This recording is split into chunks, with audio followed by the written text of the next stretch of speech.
I built a strong sense of self-belief. I learned that leadership isn't about being flawless. Birds singing around, close the eyes, and you just listen to yourself, listen to the nature. Because I'm tiger. Love that.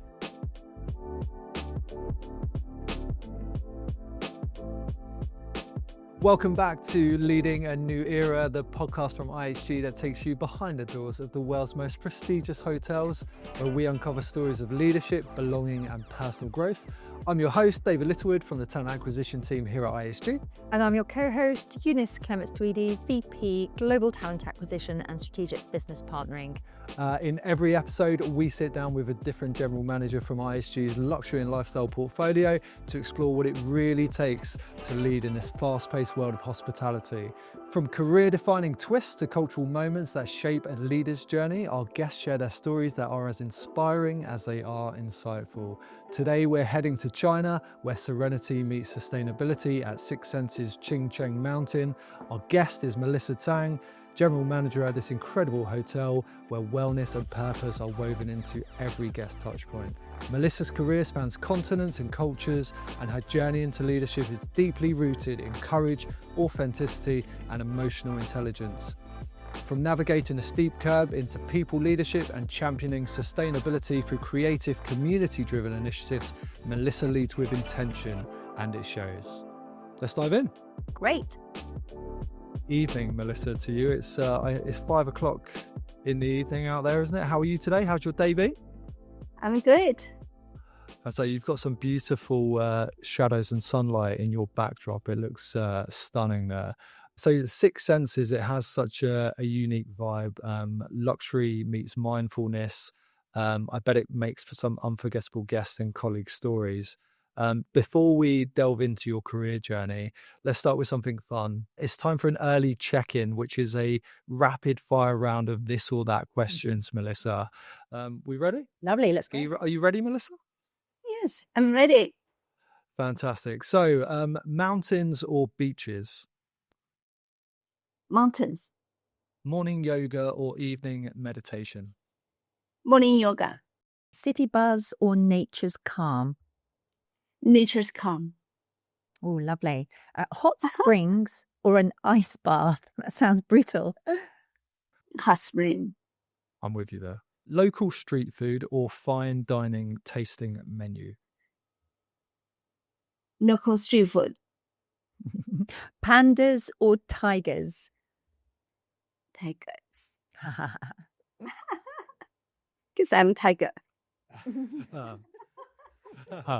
Love that. Sleep in or rise with the sun? Rise early with the sun.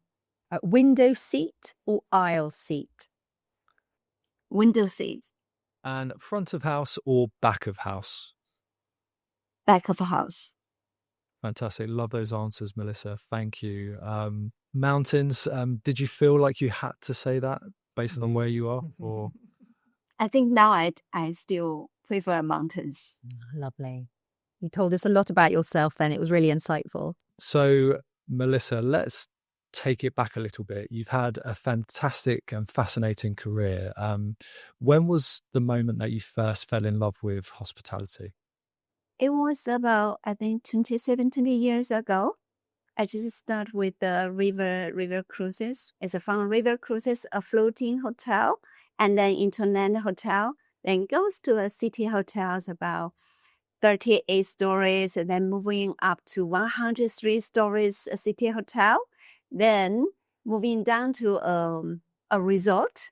It's totally different, you know, from the horizontal to vertically. That's changing from the city hotel to a resort. And then on the other side is like a roster, is from opt-in and opt-out, from operational into non-operational role, and then afterwards turn into the operations leader as well. I mean, so you mentioned it there. You said that your biggest learning curve was stepping out from operations into leadership.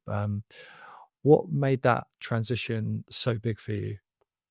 Yeah, I think that the most significant learning curve in my career that transition into leadership is stepping beyond operational excellence to leading the people.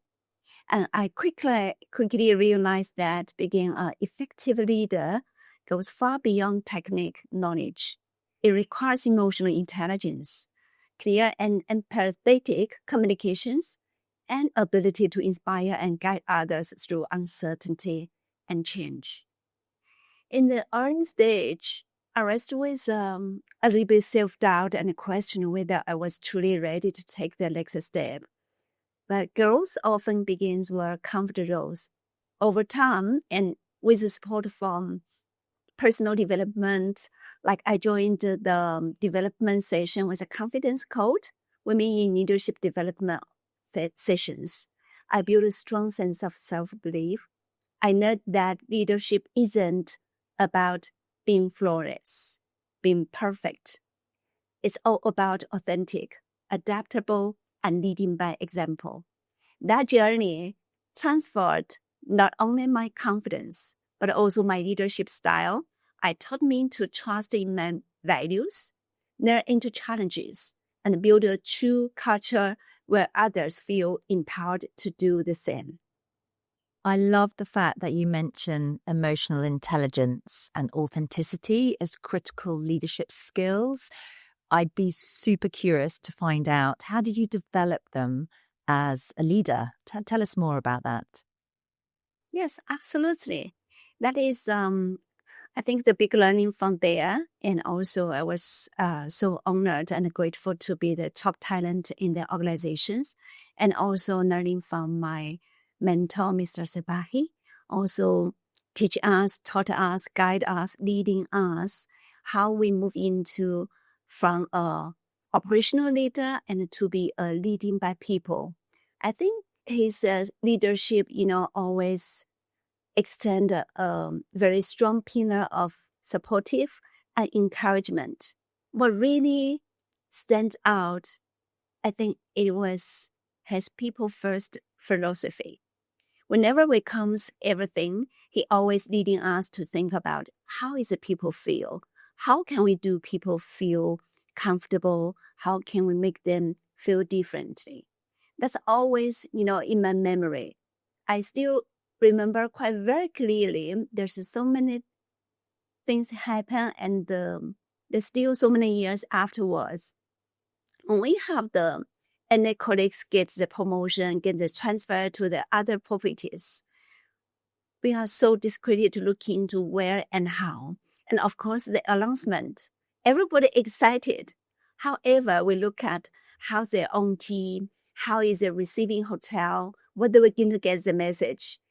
If we announce the first, how is his or her team we're going to think about? So we're going to discuss all the details, how the team feel, their boss we're going to transfer out, we're going to have a new boss come over, and, everybody was going to discuss about that. But to us, and with his leadership, with his guidance, we know furthermore, whenever we take any decision, we take any actions, we always think about the people. That's a lovely answer. I think, people, I guess that's one of the reasons I got into the role that I'm in now. And I know for yourself, Eunice, around talent and working with people, that's been a big motivation for what you do. I think people are at the heart of everything that we do in the team. And I love the fact that you mention how people feel will endure far beyond words. And I've always been a big believer of that, whether it's experiences at hotels or whether it's how you treat your team. People always remember how you made them feel. And they'll also remember if those aren't good feelings. So we always focus on ensuring that those positive feelings endure over time. Don't you think, David? I certainly do. Yeah. I do. What I loved, Melissa, is leadership isn't flawless. And I know as a leader, I think it's a continued journey. It's iterative. When you've mastered one skill, there's another skill that iteratively you have to master. So I definitely resonate with what you were saying about unflawless leadership, for sure. It was a great, insightful comment. I can agree more, because also that is also in my development session as well. So early years, when I was a manager, I think as a manager, as a leader, I have to be perfect. I have to do everything. This one must be right. And really doubt and really scared if I did some mistake, if I failure to do something. But after this kind of the development session, I realized that being authentic, being myself, and whenever I think I had feel something, everybody have failure, right? So and then more, I grow up with more brave and learning. There's lots of learning experience for us, and also I really appreciate what I'm today. It's because of, yes, there's some kind of a success stories, and of course there's some lots of learning experience for me to learn to grow. We sharing the vulnerability, and then the people showing their empathy, and then the colleague will think, the boss also made a mistake, you see? So I was not going to doubt myself, right? So starting having that, sometimes we also share what we feel, what we didn't doing a good job to build the confidence for our colleagues, for those new generations, for those new managers, to really encourage them, inspire them to take the risks, stepping out of their comfort zone. Doesn't matter if we fail, but we can afford it to pick up and then we restart again. Back to your story now, Melissa. How do you lead and build an inclusive culture amongst your team? It's really a good question. I love it, actually. I think purpose is nowadays also for individuals and for team. I think for leaders, that's very important to me. I think to our team, how we embrace our team together. So purpose, we started with hiring. When we had the people, we had the right people. We could have the sharing purpose together. They love the culture of IHG Six Senses, of our company culture, our company version, and we found out we have the alignment, what we could do, what we can work together as a team. So that means starting from hiring, and then when we work as a team, we building trust, encourage open dialogue, and make sure that every team members, regardless of their background or title, and knows they are seen, here, and valued. We celebrate our differences as well, and with that innovation, wellness and sustainability, and also more than, everything what we immersed together with our guest experience, which really stands out our differentiation with other brand. So we invite our colleagues, our hosts, to be on the same shared purpose, and also they feel they belong to the team, to the company as well. That's a lovely answer. I think that piece about inclusivity and learning from different cultures is so important. And obviously, I guess Eunice, from your side as a leader of our team, This wasn't scripted. I imagine that's something that you really pay close attention to. And what do you look for when you're hiring? That is such a great question. I think it's really important, like Melissa, to augment your culture, not add to it, but to augment by shaping it. I think finding individuals who connect to your purpose. So, for example, the Six Senses purpose is really important. And then I'm looking for drive, energy, and all those really positive behaviors that will help shape the team you have or shape the team you're trying to form. One thing Melissa said, which was really interesting, was around inspiration. And we talked at that at the beginning of our podcast. You and I both enjoy nature, going running. Inspiration as a leader is really important. And I've always sought out mentorship to be inspired to be a better version of myself. And mentorship almost creates this scaffolding around you as an individual. I would love to find out how you've been shaped by mentors in the past, and how have you really translated the inspiration into action as a leader. Thank you, Eunice. Thank you for sharing. That's a very good question. Yes, for myself, my development is get lots of valuable advice and learning curve from my mentor. However, I think for myself, I also learning from my job, my daily life, and also the people around us. And I also doing that for my team members as well. So also there's not, we can see there's a lot of, I think what I learned from my previous general managers as well, to also to share with my team what we did, what we learned. Sometimes we also facing the same challenges, same feel, and how we overcome ourselves and how we meeting those challenges. So that's also we build a culture to share with the team and also align with our purpose and also the share the goal together. Thanks, Melissa. I guess just to build on that inspiration piece, obviously in work, you've got colleagues that look to you as a leader, and then obviously at home as well in your personal life. I know you said a really interesting piece when we talked previously around balance, and how about being fully present in both work and home is so important. I wondered if you could expand on that for us and how you manage that. Thank you. That is very close to my heart. Early years, I think I'm working so hard. I want to be a higher level. I want to be a general manager one day.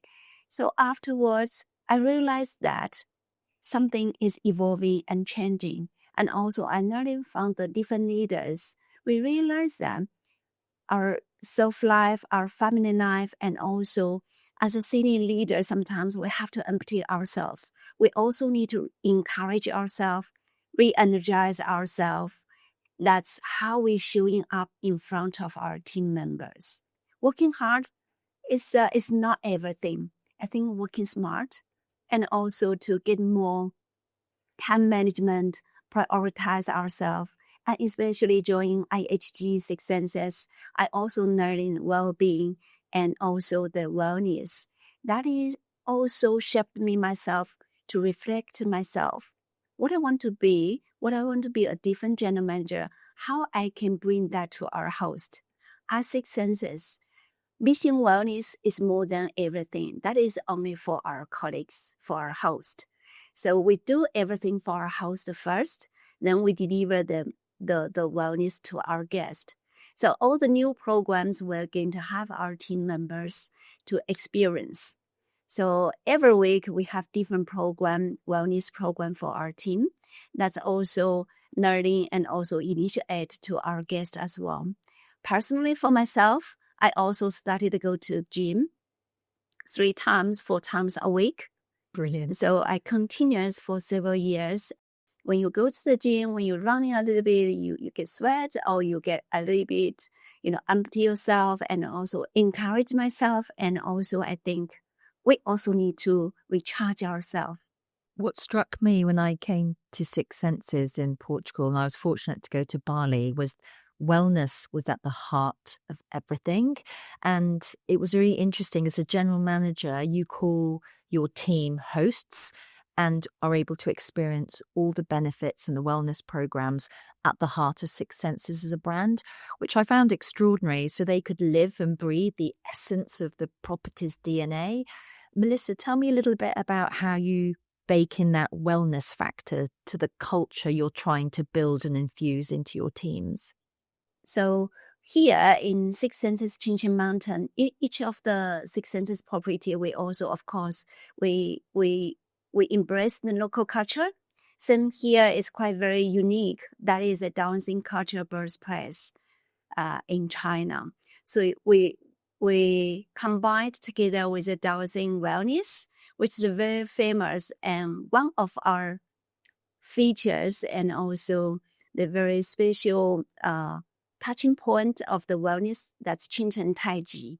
So you may also learn from our guest reviews from our website. The Qing Taiji is every day, 365 days for our guest and for our host as well. Our host also could join us with the Taiji session.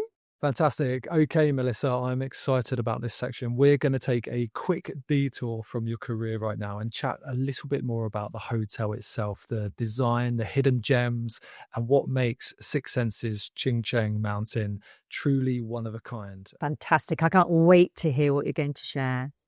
Our first question is, if you were giving a guest a behind the scenes tour, where would you take them? Wow, I think there's lots of places I'm going to take them. That's why I always encourage the people who ever want to visit the Six Senses Qing Mountain, minimum 4 and above nights. That, of course, first of all, I think we have the arrival ritual for our guests. There's a big door. Then starting go inside with the entrance of the front office, guests can feel the flavor of the resort, with the flower in the resort. That's also incorporate with the local culture and also architecture of the Dujiangyan, Chengdu Dujiangyan, which is around this place, and also the water irrigation and the Qing Mountain. There's lots of elements over there. And of course, the morning ritual in front of our breakfast, which is a F2F restaurant, is from the farm to fork. So that we have our 37 generation of the Qing Taiji master. Every morning, she is started with a Taiji exercise to lighting up the people. Everybody, they start with the energy to learn and to see, to enjoy how the beautiful morning, to light up the guests. So Taiji in the farm, in front of the breakfast, that's always make our guests to stop by, take photos, and also, even though they have no idea about Taiji, they also are getting to learn that. That's also my favorite part. Every morning, also get inspired. And of course, the spa. I think the guests were not going to avoid the spa at any Six Senses property. So of course, the combination with a wellness program and also personalized. Each of the guests, they may have different needs. There's lots of places I couldn't talk more. The farm is also phenomenal. There's more than 10,000 square meters in our resort. We have 3 different farms. So majority of the breakfast came from our farm. So that's also convey it with Six Senses philosophy as well, and also the wellness elements to our guests. Oh, thank you, Melissa. That's wonderful. I was going to ask you one final question, Melissa, just in this section. You've walked us through some incredible areas of the hotel. I just wanted to know which part of the hotel is your favorite, and also, is there a certain area within the hotel that you find yourself frequently visiting throughout your day-to-day? The place I always go is the view, the sunset and sunrise viewpoint. That area also gives me sometimes encouragement, inspiring. Sometimes if I don't want to talk too much, that's a place I want to go over there. That's a view of on the top of our Salatai restaurant. The place I can see the sunrise. That's also not only a beautiful place, but also for myself, it's a little bit peace, and also for myself, a moment of reflection for me.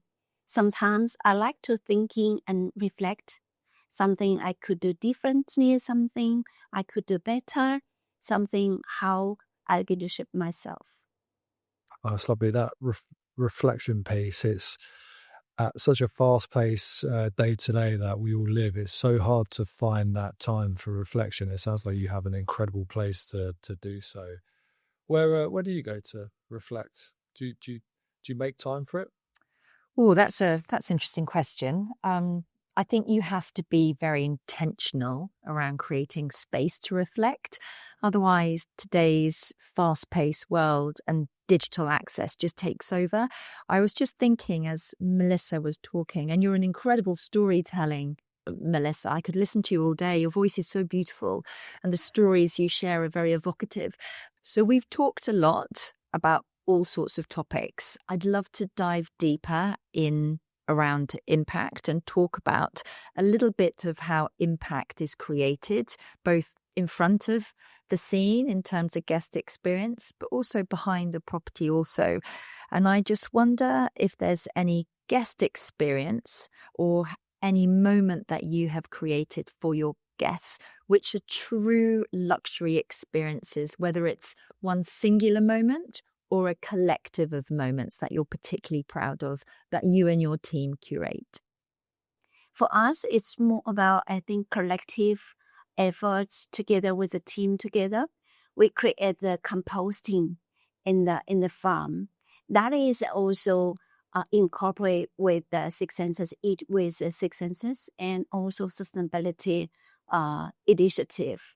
So we're learning that for our guests to understand, not only to doing the composting activity programming, but also it's for them to understanding about the circulation.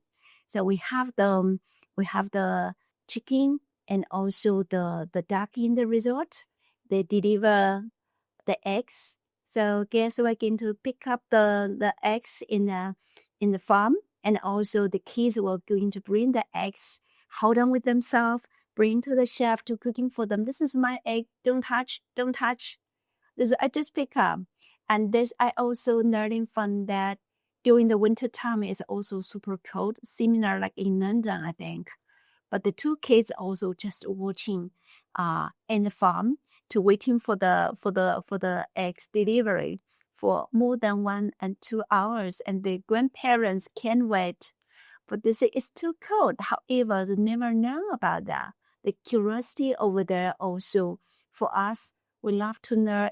We like to see our guests, our family, to have such kind of curiosity. They have the memories about that, and we encourage them to be a Six Senses farmer.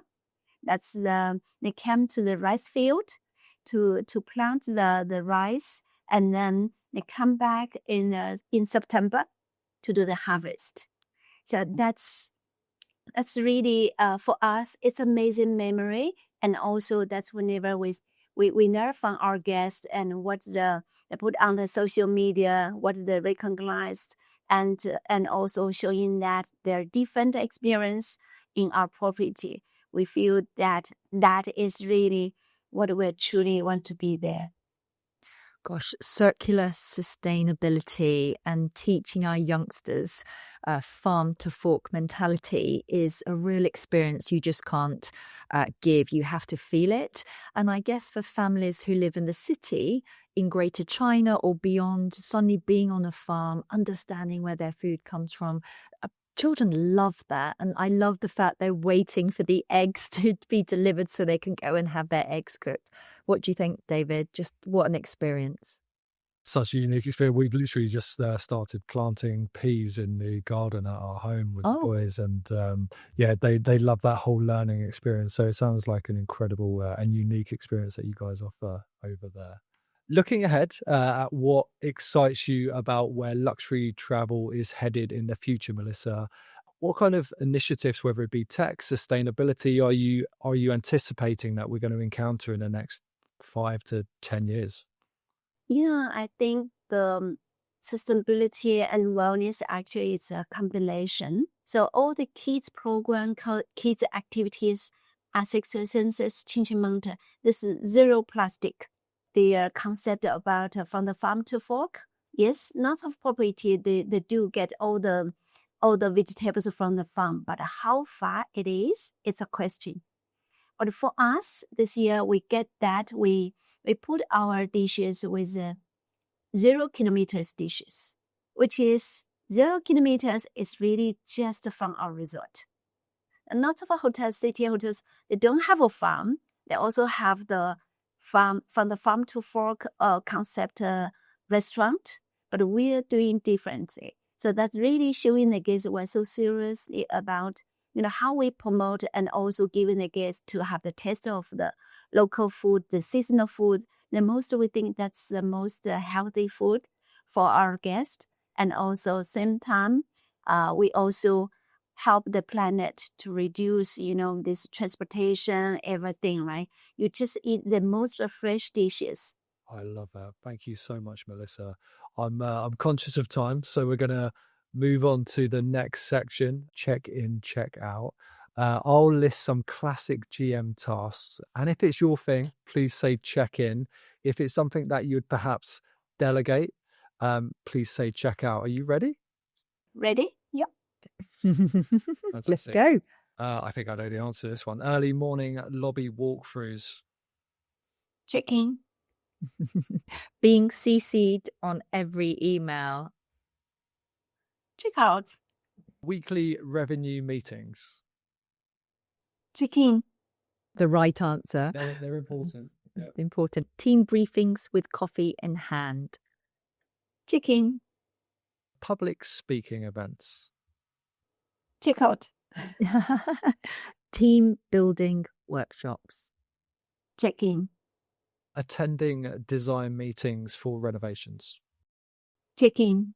Curating the hotel scent or music playlist. Check-in. Gorgeous. And last minute owner visits. Surprise! Check-in. Yeah. Is the right answer. Cool. So, Melissa, thank you so much for joining us today. Your final question comes from our last guest on Leading a New Era, Diego Pandula, GM at Kimpton Grand Roatan Resort and Spa in Honduras. And it comes from a personal angle of working in Asia one day himself. From your perspective, how important is prior experience in Asia when it comes to becoming a GM in the region? Do you think it's a must-have, or is it something that can be built over time? Working in Asia, I think I think all my career experience is focused in Asia, majority in China. In Asia, I worked in Malaysia for about 2 years. I also got 3 months scholarship in United States. That's also a little bit different experiences, understand different people. I think not because of the language, it's more about learning about people, how they think, their mindset. That's also gives me more perspective and learning and also insight of different region. But in China, I had more experience, of course, working together with different nationality of the ExCom member, general managers, and also our colleagues. I don't think everything is necessary. I think more important as a person, how we learn and grow from different people and different location. And I think our journey is more about how we are learning, how we keep going, how we keep our growing mindset. I think the curiosity of ourselves, we always keep learning, keep growing, and just stepped out. Don't need to worry too much.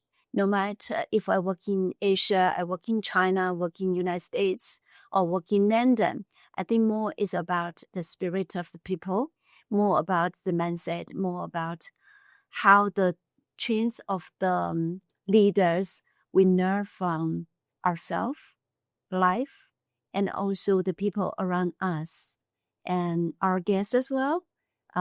Because our guests not only from China, all over the world. I think that's also giving us a platform opportunity as we can learn from different nationality, different region of them to understanding them. And throughout the observation and the learning, we also shift ourselves as an individual and also as an organization, how we shift our decisions and we shift our strategies to align with the global development. Thank you so much, Melissa. I think that's it for us today. It's been incredible speaking to you. Thank you so much for your time and participating in this. We've been so excited to have you on. It's been incredible learning about authenticity, leadership, intention, taking risks. It's been lovely speaking to you. Thank you, Melissa. It's been an absolute privilege. I've really enjoyed hearing about how you build purposeful communities and culture for such an exquisite brand at Six Senses. Really appreciate your question. It's really great question. Also help me to look into where and how we can do different and do better. That's it for this episode of Leading a New Era. If you're a hospitality leader looking for purpose and perspective, this series is for you. Make sure you follow, subscribe, and catch up on past episodes. Next time, we'll be talking to Nick Yarnell, GM at Six Senses London. You won't want to miss it. See you then.